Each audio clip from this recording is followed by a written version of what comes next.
వీళ్ళు మర్చిపోతున్నారు. హరీష్ రావు గారు అంటే ఎవరు? హరీష్ రావు గారు మీ మొత్తం క్యాబినెట్నే అసెంబ్లీలోనే ఫుట్బాల్ ఆడుకున్నాడు కదా.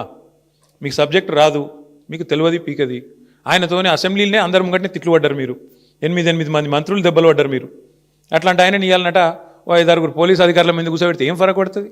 మీ మంత్రులనే ఫుట్బాల్ ఆడిండు, ఈ పోలీస్ అధికారులు ఎంత అంటే నాకు అర్థం కాదు. చేయని తప్పుకు ఏదో పనికి మళ్ళీ కేసు పెట్టి ఇబ్బంది పెడతాం అనుకుంటే భయపడతామా? ఎవరు భయపడతారు? ఎందుకు భయపడతాము?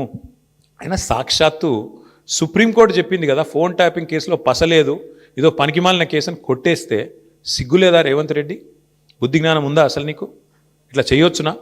ప్రభుత్వం నడపవయ్యా అంటే నీకు ఏమి చెప్పొచ్చినావు అధికారంలోకి? నువ్వు 6 గ్యారంటీలు అంటివి, తులం బంగారం ఇస్తా అంటివి, 4,000 పెన్షన్లు ఇస్తా అంటివి, మహిళలకు 2,500 అంటివి, 26 నెలలు అయిపోయాయి.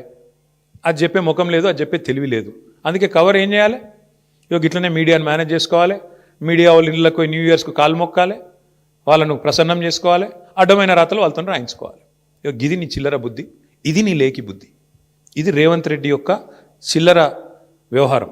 వీళ్ళకు రాజ్యాంగం మీదనే కాదు, స్పీకర్ గారిని చూసినాం మనం, రాజ్యాంగం మీదనే కాదు, వీళ్ళకు సుప్రీంకోర్టు మీద కూడా గౌరవం లేదు సన్నాసులకు. ఇది వాస్తవం. అందుకే ఇవాళ సుప్రీంకోర్టు ఫోన్ ట్యాపింగ్ జరగలేదురా అని చెప్తే కొట్టేస్తే హరీష్ రావు గారి మీద కేసు అయినా నోటీసులు ఇచ్చినారంటే వీళ్ళకి ఎంత తెలివి ఉంది, వీళ్ళు ఎంత తెలివైన వాళ్ళు దీంతోనే చెప్పొచ్చు. ఇంకొక మాట కూడా నేను చెప్తా ఉన్నా ఇవాళ రేవంత్ రెడ్డికి, ఇంకో 1000 సిట్లు వేసుకో, ఏం చేసుకుంటావో చేసుకో, మా నాయకులందరికీ నోటీసులు ఇచ్చుకో, ఏమన్నా చేసుకో, భయపడం.